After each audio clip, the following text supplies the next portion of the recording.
Most people believe tension announces itself. A raised voice, a slammed door, an obvious argument. But the people who notice tension first rarely see any of those things. They detect something else. A pause that arrives half a second too early.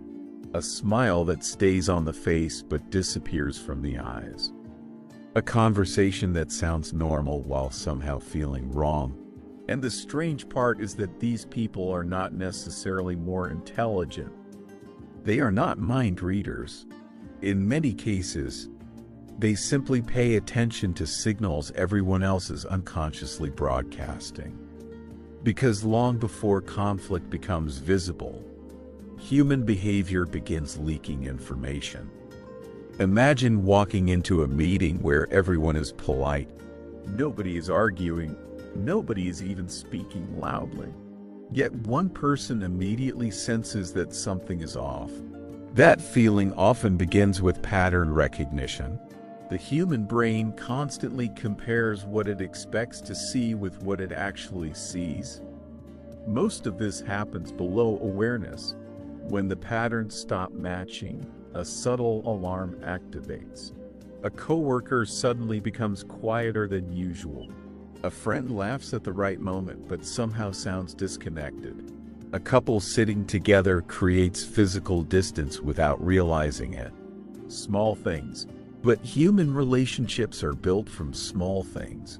The first signal is often not what happens. It's what stops happening. And that leads to a surprising paradox.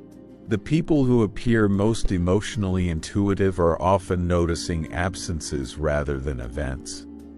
Once you understand that, another layer of human behavior becomes impossible to ignore.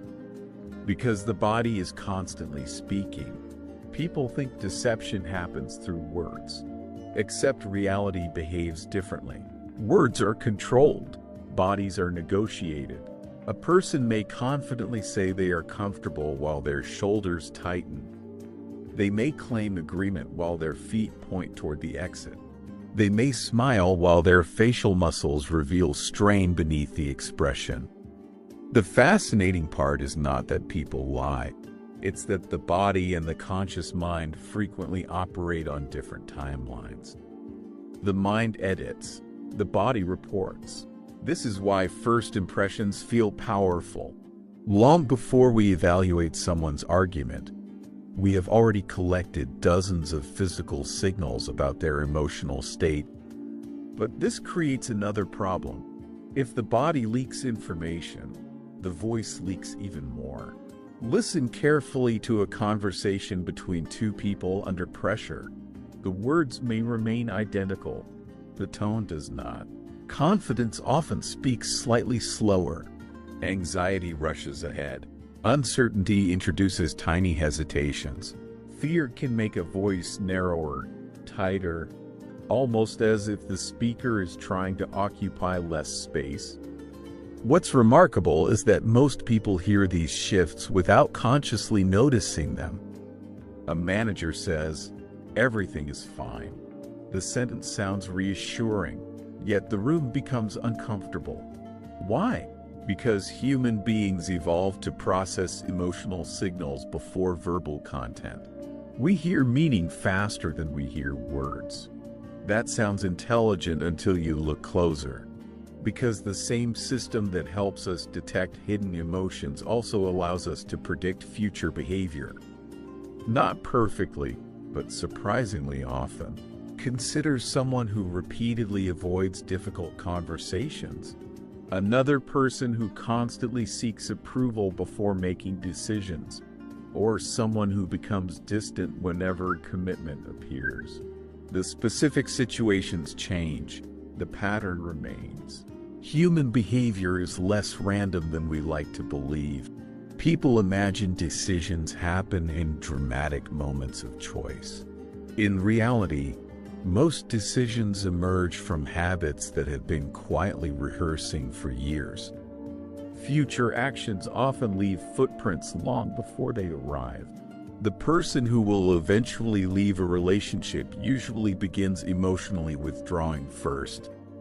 The employee who plans to quit often starts disengaging long before submitting a resignation.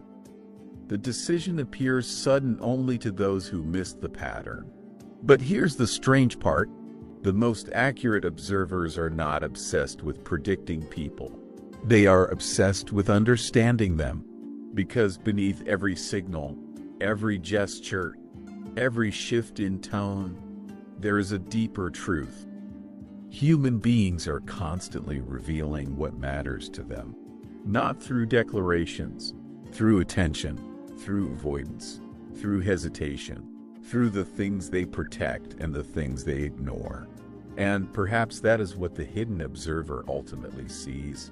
Not secrets, not deception, not even future behavior. They see something far more revealing. The fact that every person is broadcasting an unfinished story about themselves long before they ever find the words to tell it. And once you begin seeing those unfinished stories, another pattern emerges. Some people seem to attract attention without ever chasing it. They enter a room and somehow become memorable without dominating the conversation. They don't fight to be noticed. They don't constantly signal their importance. Yet people remember them long after louder personalities have faded into the background.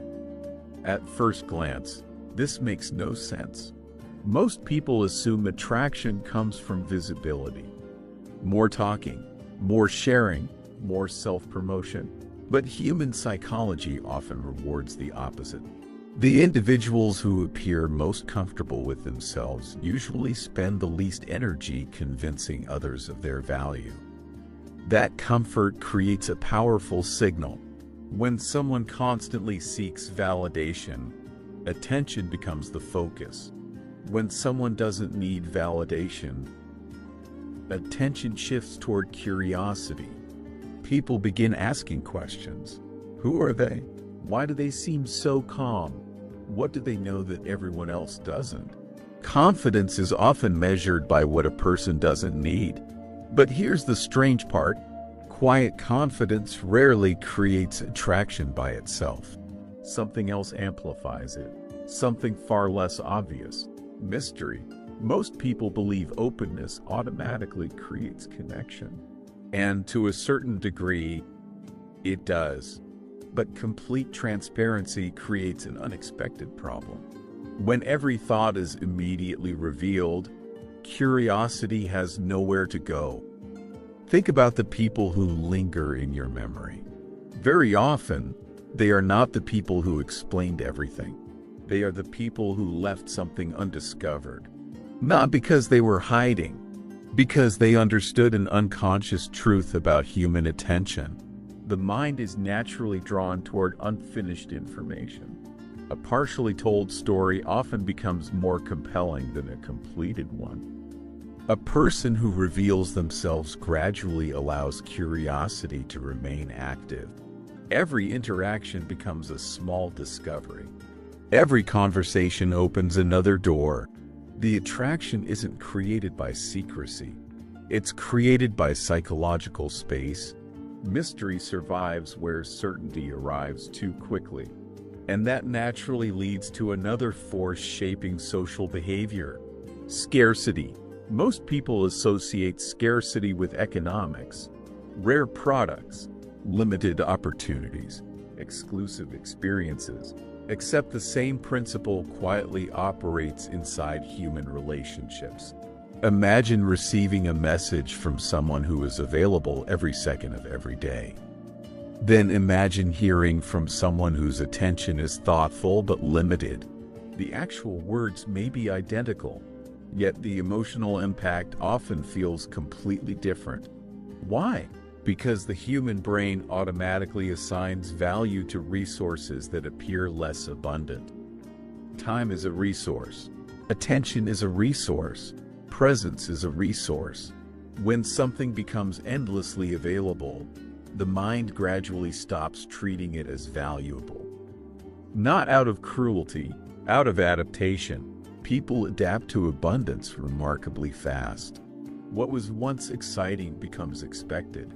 What was once appreciated becomes assumed. But this creates another problem.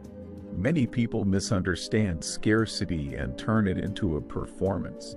They become intentionally unavailable, artificially distant, strategically difficult to reach. That sounds intelligent until you look closer. Genuine scarcity and manufactured scarcity are not the same thing. One emerges naturally from a meaningful life. The other emerges from manipulation. People may not consciously recognize the difference, but they often feel it. Authentic scarcity communicates purpose. Artificial scarcity communicates calculation, and human beings are surprisingly sensitive to that distinction. Which brings us to the final paradox, the social cost of constant availability. At first, being endlessly accessible seems generous. You answer every message immediately. You always say yes. You remain permanently reachable. You make yourself available whenever anyone needs you. It sounds like the perfect recipe for stronger relationships. Except reality behaves differently. When access becomes unlimited, appreciation often decreases rather than increases. Not because people become ungrateful, because the mind quietly recalibrates expectations. What was once a gift becomes a baseline. What was once meaningful becomes routine. And eventually, your presence begins to feel less like a choice and more like a permanent feature of the environment. Always there, always accessible, always predictable. The irony is difficult to see while it's happening. The more desperately someone tries to maintain connection through constant availability, the more invisible their value can become.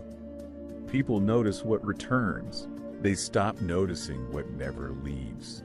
And perhaps that reveals something deeper about attraction itself.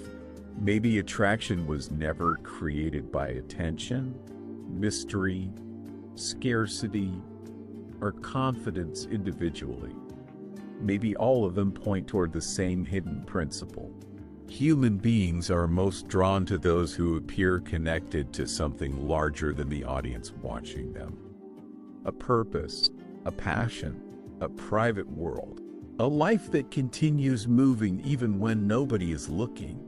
Because the strongest form of charisma is not making people focus on you. It's making them wonder what you're focused on. And if the strongest form of charisma comes from having a life that doesn't revolve around being noticed, then influence begins to look very different than most people imagine. Because influence is often associated with noise, the loudest voice in the room, the quickest response, the person who always has something to say. Yet if you watch closely, some of the most influential people operate in almost the opposite way. They create space, and one of the most powerful ways they create that space is through silence. Most people experience silence as discomfort. A conversation pauses. Nobody speaks. The room suddenly feels heavier. Someone rushes to fill the gap. Anyone, anything, the silence must end. But here's the strange part. The person who feels least threatened by silence often gains the most influence over the interaction. Because silence changes attention, the moment conversation stops, people begin observing more carefully. Body language becomes noticeable. Expressions become meaningful. The emotional atmosphere suddenly becomes visible. What was hidden beneath constant talking rises to the surface. The moment words disappear, attention changes direction, and that creates a fascinating paradox. Many people speak because they want control, yet excessive speaking often gives away control instead. Every additional sentence provides more information, more reactions, more opportunities for others to evaluate or challenge what is being said. Silence does something different. It forces the group to lean forward, which naturally leads to another psychological pattern. Why some words seem heavier than others? Think about the person who comments on every topic, every meeting, every conversation, every social situation. Eventually, their words begin blending into the background. Not because they are unintelligent, because familiarity reduces impact. The brain adapts. It learns what to expect. And expected information rarely captures attention. Now compare that with someone who speaks selectively. They listen, they observe, they allow others to fill the space first. Then, after several minutes, they offer a single observation. The room often reacts differently, not necessarily because the idea is better, because the idea is rare. Human beings unconsciously associate selectivity with value. When something appears carefully chosen, it feels more important. This principle shapes everything from leadership to friendships to public speaking. Words gain weight when they are not spent carelessly. The fewer signals you send, the more carefully people study each one. But this creates another unexpected effect. Silence doesn't merely change attention. It changes negotiation. Most people enter negotiations believing success comes from producing the perfect argument, the perfect explanation, the perfect counteroffer. Yet some of the most consequential moments occur immediately after the words stop. Imagine making an offer, then remaining silent. No justification, no nervous clarification, no attempt to rescue the discomfort, just stillness. For many people, this feels almost impossible, because silence creates pressure, and pressure makes people reveal information. The first person to rush into the empty space often gives away more than intended. They lower their price, add conditions, explain weaknesses, reveal uncertainty. Not because they plan to, because the human mind dislikes unresolved tension. Silence transforms that tension into a psychological force. That sounds intelligent until you look closer, because silence alone is not influence. A pause can create authority. It can also create awkwardness. The difference lies in what the silence communicates. Confusion creates one kind of silence. Fear creates another. Confidence creates something entirely different. People are constantly interpreting not just the absence of words, but the emotional meaning behind that absence. Which brings us to the final misunderstanding about influence. Most people spend enormous energy trying to impress others. They rehearse what to say. They manage perceptions. They carefully construct an image. And often, the harder they try, the less natural they appear. Because effort itself becomes visible. People sense when they are being managed. They sense when every action is designed to create an effect. And that awareness creates distance. Authentic influence follows a different path. It emerges as a side effect. The person focused on understanding rather than performing becomes easier to trust. The person focused on contributing rather than impressing becomes easier to respect. The person focused on the conversation rather than their image becomes more memorable. Ironically, influence often increases when influence stops being the goal. People trust what appears unforced. And perhaps that is the hidden thread connecting silence, selective speech, negotiation, and effortless presence. Influence is rarely about inserting yourself into other people's minds. It is about becoming difficult to ignore without demanding attention. Not through volume, not through performance, not through constant persuasion, but through a quieter form of gravity. The kind that pulls attention naturally rather than chasing it. Because the most powerful people in a room are not always the ones shaping the conversation. Sometimes they are the ones shaping what everyone else notices about themselves. And once you start noticing what shapes attention, another question quietly appears. Why do some people leave us feeling energized, while others leave us feeling strangely depleted? Most people assume social exhaustion is simply a matter of quantity. Too many conversations, too many meetings, too many people, but reality behaves differently. Sometimes a 3-hour evening with friends feels effortless. Other times a 15-minute interaction can feel like carrying a heavy weight uphill, which suggests something important. Social exhaustion is not always about how much energy you spend. It's about where the energy goes. Think about a conversation where you feel genuinely understood. You don't constantly monitor your words. You don't calculate every response. You don't manage every facial expression. Your attention remains focused outward rather than inward. The interaction feels natural. Now compare that to a conversation where you're carefully editing yourself every second, predicting reactions, avoiding conflict, managing impressions, protecting emotional landmines. The difference is enormous. One interaction consumes attention. The other continuously taxes it. And attention is one of the brain's most limited resources. We get tired less from talking and more from psychological effort. But here's the strange part.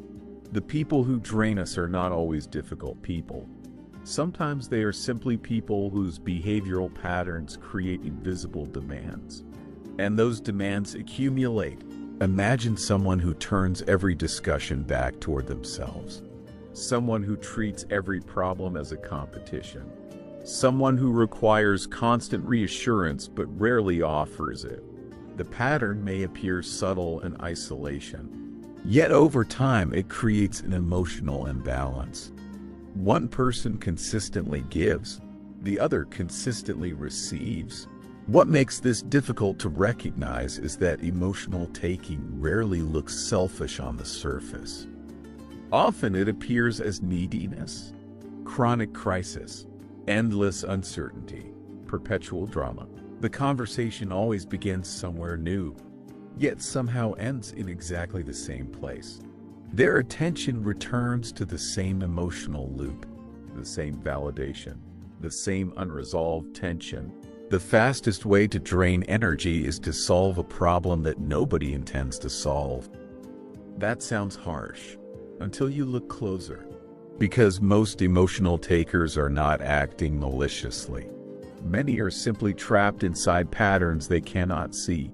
The challenge is not judging them. The challenge is recognizing how much of your own energy is being consumed inside those patterns. And once you recognize that, another question becomes unavoidable. How much connection do human beings actually need? Modern culture often treats solitude and social connection as opposites. You're either a people person or you're not. You're either social or withdrawn. But human psychology is far more complicated. Too much isolation creates its own form of exhaustion. Without meaningful connection, thoughts begin circling themselves. Perspective narrows. Small worries grow larger. The mind loses friction against other minds. Yet too much social engagement creates a different problem. There is no space for emotional processing, no room for reflection, no opportunity to hear your own thoughts clearly. The healthiest people often move between both states. They know when to step away, and they know when to return, because solitude and connection are not competing needs. They are complementary ones. One restores the self, the other expands it. Healthy energy comes from movement between worlds, which leads to the final paradox. Most people think recovery happens after exhaustion, after the burnout, after the overwhelm, after the emotional crash. But the most resilient individuals approach energy differently. They recover before they need to. Not because they possess more strength, because they respect their limits earlier. A small walk before stress accumulates. A quiet evening before exhaustion appears. A meaningful conversation before loneliness deepens. A moment of stillness before the mind becomes crowded. These habits seem insignificant, almost invisible, yet their effect compounds over months and years. Mental energy rarely disappears all at once. It erodes gradually through neglected recovery, ignored boundaries, accumulated emotional weight. And the reverse is also true. Resilience is rarely built through dramatic transformation. It emerges through repeated restoration, small recoveries, consistent maintenance, quiet investments in psychological stability. Because emotional strength is not the ability to endure endless pressure. It is the ability to return to yourself after pressure has passed. And perhaps that changes the entire way we think about energy. Maybe the goal was never to become immune to difficult people, stressful situations, or emotional demands. Maybe the goal is something far more practical. To become the kind of person who knows exactly when to give energy away and exactly when to bring it home. And perhaps the deepest lesson is this: the people who understand human behavior best are not the ones trying to control others. They're the ones learning to understand themselves. Because every interaction, every attraction, every influence, and every emotional reaction reveals something about the hidden forces shaping our lives. Thank you for spending this time with us on Relaxing Facts Studio. If you enjoyed this episode, please subscribe and turn on notifications so you don't miss future explorations into the psychology of human behavior. Like this video, share it across your social media pages, and help these ideas reach more curious minds. And before you go, leave a comment below. What insight stayed with you the most?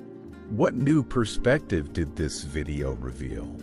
Your support, engagement, and feedback are what keep Relaxing Facts Studio growing. Until next time, keep observing, because human nature is always speaking, even when nobody says a word.